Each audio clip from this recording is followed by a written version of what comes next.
Welcome everyone to the final session, the final rally of Marxism 2013, Revolution in Our Time.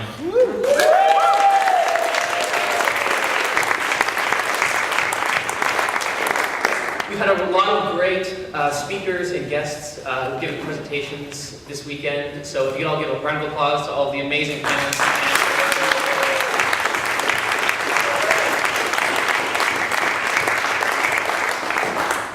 We had a grand total of 194 registered this year. Our book room made over $2,000. We had 13 people join, so thank you to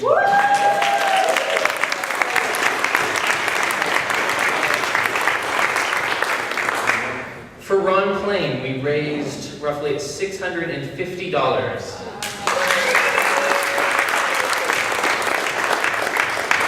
For Augustus Denis, a gay man from St. Vincent whose refugee claim here in Canada was denied, we raised $140.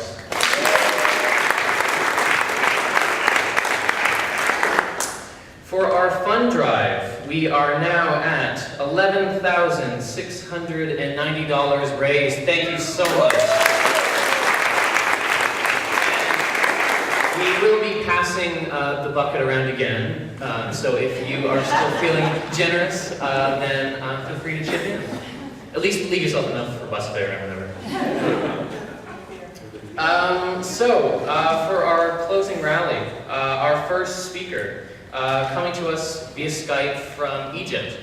He's a member of the Revolutionary Socialists there, and so please welcome Wael Barakat.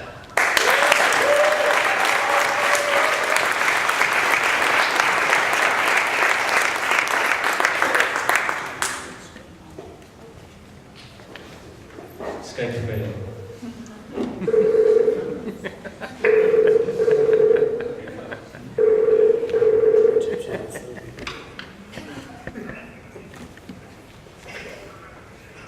Hey, Wael.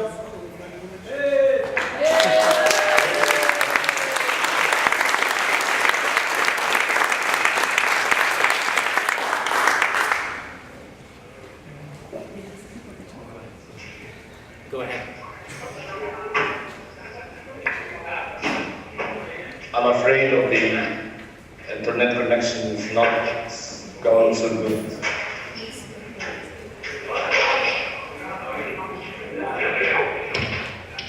Hello, comrades. Hello.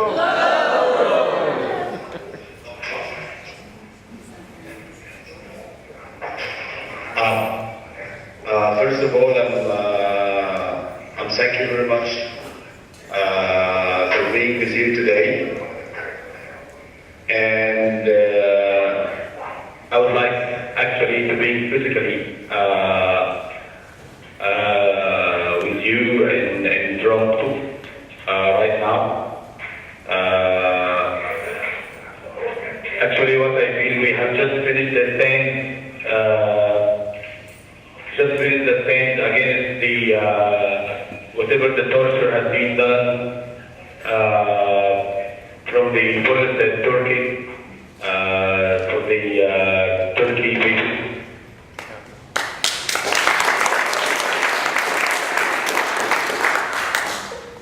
So that's why I'm talking now from the streets, just a place near to the consulate here in Alexandria, my own city.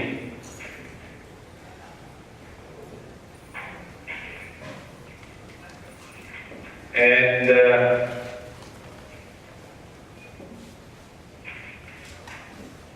what I have get from this stand is that solidarity is very important to the people. Actually, right now we are talking together via Skype. Our statement is being spread on Taksim Square in Turkey by the name of the Socialist in Egypt.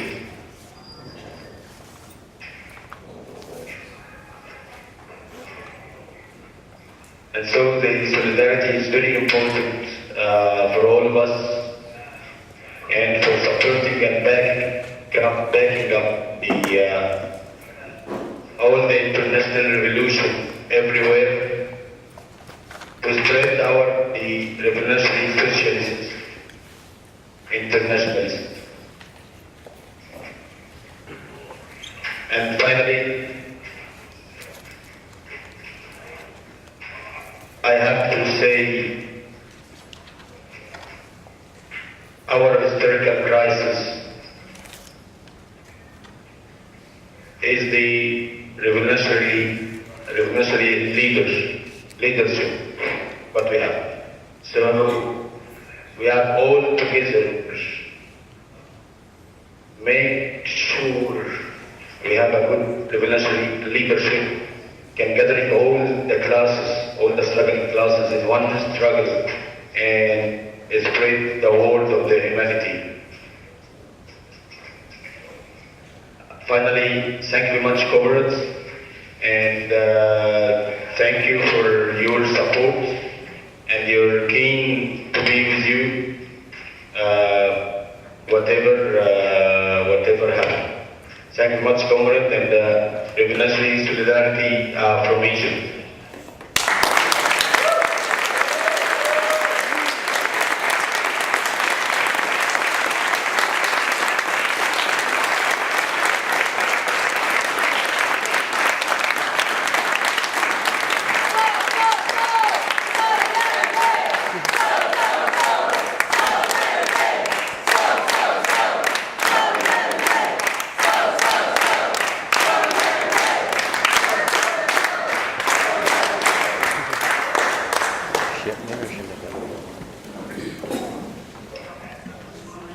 Thank you so much.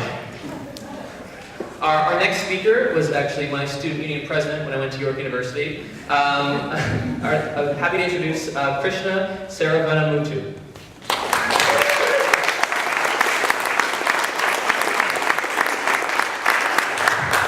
Sisters, brothers, comrades, revolutionaries, fellow freedom fighters, community activists.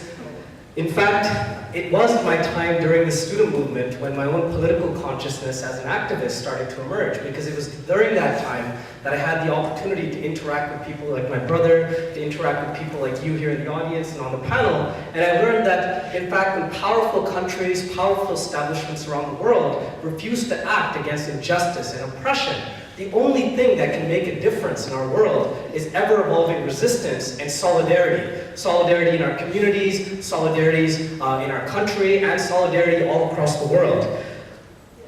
But it wasn't just the student movement where I learned how to become a revolutionary. It wasn't just the student movement that helped shape my political consciousness. It was my involvement with the anti-war movement here in this country, with the Canadian Peace Alliance, working with our comrades to resist the occupation of Afghanistan and in Iraq. Sisters and brothers, it was through that struggle and through that type of engagement that I learned about the broader links in the overall battle against oppression and imperialism in our world. But there was also something else that helped to shape my political consciousness. It was something that happened during the year of 2009. Many of you know that during 2009, there was a massive incursion against the Tamil people in their traditional homeland in the north and the east of the island of Sri Lanka.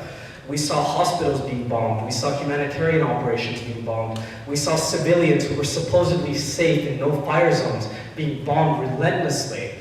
At the end of the day, when all the smoke had cleared, a United Nations report indicates that anywhere between 45,000 to 75,000 people were massacred. But we know from indigenous sources on the ground that over 100,000 people were massacred in a matter of 4 months. But of course, this is something that will never be called a genocide. It's nothing that will ever really garner the attention of the international community in a way that will give us our people's liberation, that will give us our people's right to self-determination, because unfortunately, it was a genocide that was supported by the major world establishments, including the United States. It was a genocide that was constructive for US foreign policy, because it was the same United States today that's now talking about human rights violations and reconciliation in the island of Sri Lanka, that at that time were helping to fund the Sri Lankan military. They were giving the Sri Lankan military arms, intelligence, money, diplomatic support. And so what we learned during that time in 2009, when the entire world refuses to listen, when we all over the world in capital cities across this globe were protesting and calling for an end to the bloodshed, is that we can't depend on powerful governments, nor can we depend on the ruling class or the politicians. The only people that we can depend on are people just like you and I, regular people just like you and I, because that's what solidarity is. And for many of you who were in Toronto during those historic demonstrations, you may remember the Gardner Expressway occupation. That's something that kind of reverberates.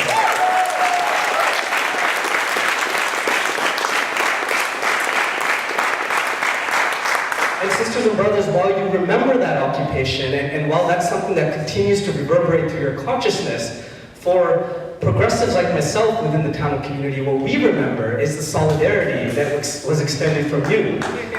Because it wasn't just Tamil people in the Gardner.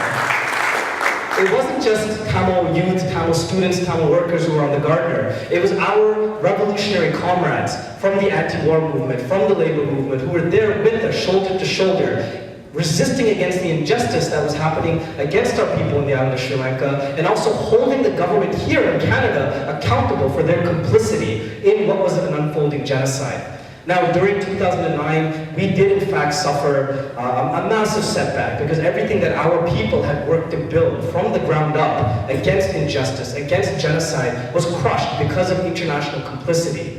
But one thing we've learned from looking at other struggles all around the world, whether it's the intifadas in Palestine, whether it's the revolutionary uprising in Egypt or in Greece, or even the mobilization, the historic mobilization that we saw from our sisters and brothers in the student movement in Quebec, is that even if our resistance is crushed, it will always be persistent. It will continue to organize and continue to rebuild. And we look at liberation movements all around the world, from Algeria to Northern Ireland, to South Africa, to East Timor, to our people's liberation struggle as well. We recognize that what we need is an ever-evolving form of resistance. We need, more than ever today, to build an international solidarity movement that will call for an end to the injustice and to the genocide that our people are facing. But over on top of that, we need your support to do it. Because sisters and brothers, a revolutionary is a person who understands that when we are advancing a struggle on one front, we are also advancing a struggle on all fronts. So we recognize that our people will not be free until the working class in this world is free. And we hope that when our nation is liberated, when the nation of Tamil is liberated, we hope at least that it will be a beacon of hope and of resistance for all revolutionaries and for all working class people around the world.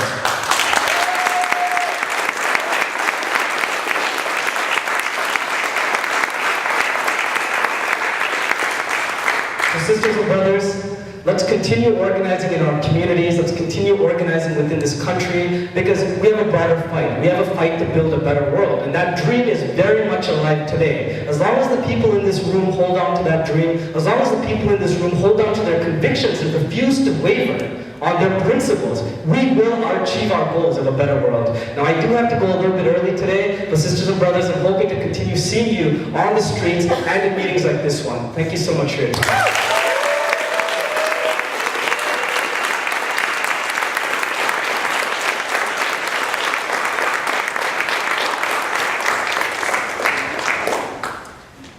Our next speaker will be Monique Moisin.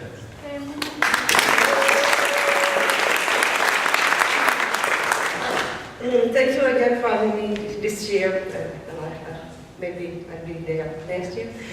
Tonight I go back to Montreal. We are having many struggles in here. I work for community groups in the field of health and public services. And it was the case with the Liberal Party, and now with the PQ as a government. Government in Quebec is disengaging itself from its responsibilities in the health and public services field. And our members, our community groups, see people knocking at their door more and more and more every day. So my job next week and the weeks after is we have to continue to mobilize our people. We are organizing a demonstration on June 11th in Montreal with our members to have the government give more money to the groups that deal with those people, many people who don't have to enough to live, and at the same time our so-called social democratic government of PQ has cut in the welfare for the people on the welfare, so there will be more problems again.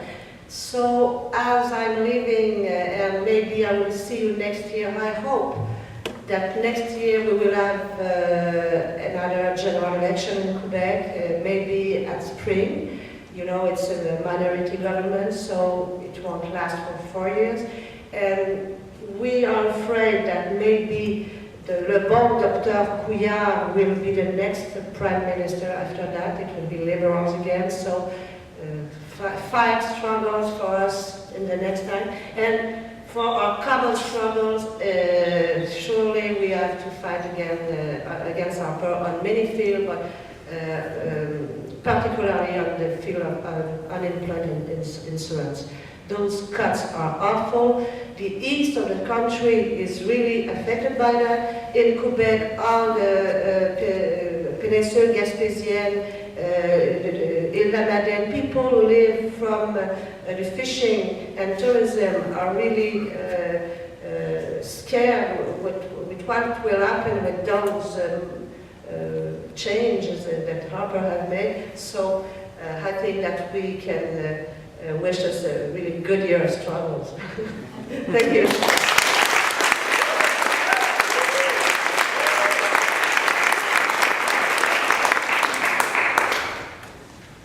Our next speaker, who we want to thank so much for coming all the way from Greece to share her experience and share the knowledge from the struggles that they're having over there in Greece.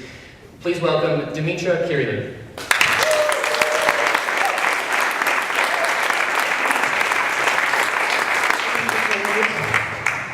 It has been a touching and productive Marxism event, and I hope it helped comrades and friends to get a glimpse of the situation worldwide, and most important, the chances that we have to change it for good this time.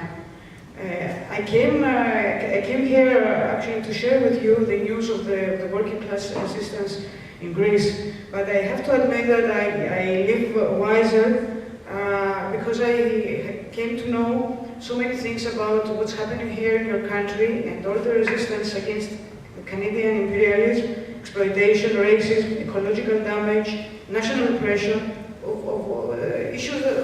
particular issues I didn't know before coming here. And most important, to see that inside Canadian society, inside this glossy face that it has, that inside there are huge contradictions, and that the socialists can connect themselves and be really inside the heart of those resistance and expose them and help resist the capitalists and the governments.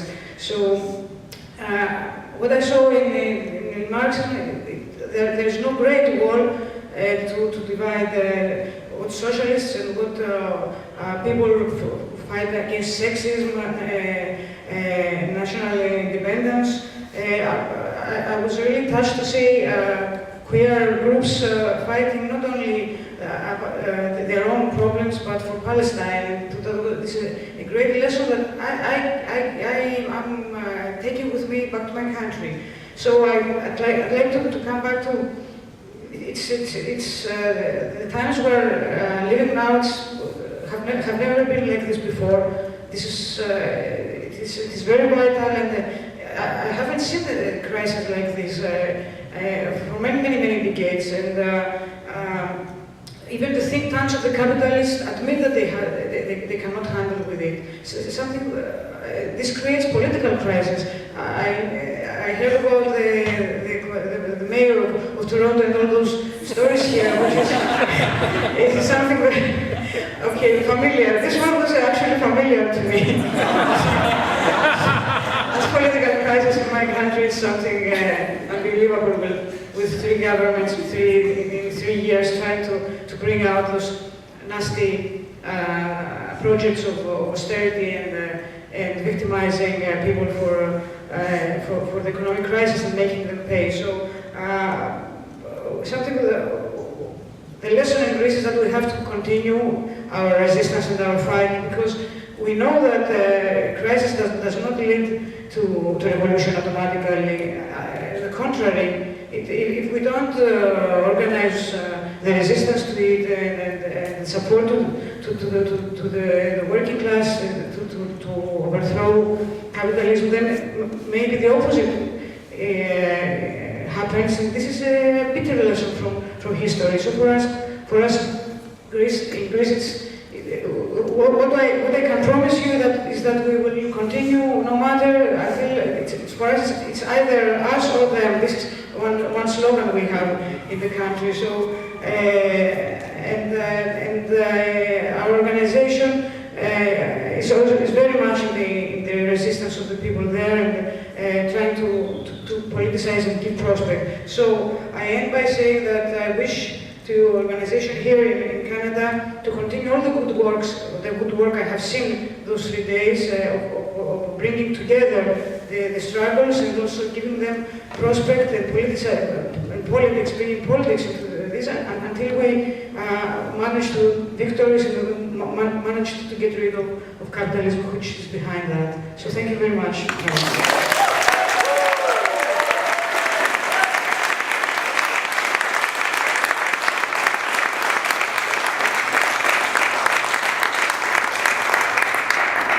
And our next speaker will be Carolyn Egan.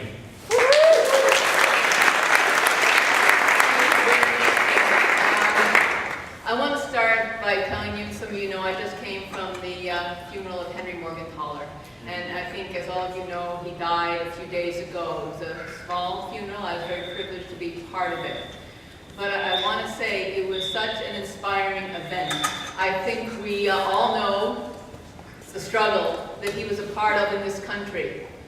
The struggle for reproductive justice, for choice, the right to have women to make the decision herself whether to have an abortion. Numbers of us, myself, Michelle, and so many more of you have been part of that struggle for years and years. And it started with a few women coming together, 10 women to 100 to thousands to tens of thousands across this country. And I think it showed everyone that people have a capacity to make change when we work together. It brought a class and anti-racist analysis into a movement that needed it desperately, and it showed we can win. And this is an important, important, important message. But I want to tell you, when I was at that funeral, it started first with the anthem from the Jewish partisans. And you know, the partisans who fought against the Nazis in World War II. And as you all know, I think, Henry was born the son of a Jewish textile worker, a trade union leader who was taken by the Gestapo and killed before everything else took place. And it ended, many people spoke, not many, a few, his sons and others, and it ended with a poem, a song of the Bund entitled The Future. And a friend of mine translated some of the Yiddish to me. We are fighting for a world without masters. Keep courage in the ranks, comrades. Keep courage in the ranks. The entire place filled with tears because Henry took this. He took it from his father, his socialist tradition, and even though he was a secular humanist, he understood what working class oppression was about, he understood what anti-Semitism and racism was about, and it informed everything he did, whether he put a name to it or not. And when they talked about comrades in the Bund, they talked about relationships forged in struggle. And it's what we're doing here today, comrades. We see what's going on around the world, whether it's our comrades involved in Taksim Square, or our comrades in Egypt, or our comrades in Greece. They're fighting for international socialism. They're fighting for a world without exploitation, without oppression. And we look all around us, and we see the horrors, what happened in Bangladesh. We see it all. But we also see that people are fighting back. And this Marxism, which I think is one of the best we've had, frankly, and I want to congratulate the Marxism team for putting together such a wonderful program. It was excellent. I mean, and when Ron Plain said he's not going to speak for a while, it was up on his Facebook, he's not going to speak for months, but he gets his juice, as he put it, from talking to people like us. And in the disability workshop, where Melissa and others gave wonderful presentations, the same thing was said. They rarely get a chance to speak about the liberation that they're fighting for, and it was here at this conference. The trans workshop, Susan Gupta said exactly the same thing. And I think what we are doing here, we are keeping the revolutionary tradition, we're fighting in our unions, in our communities, on our campuses, and we're making a difference. And the 13 members, if I got the number right, who joined today, bring to our ranks experiences that they have from the movements that they are involved with.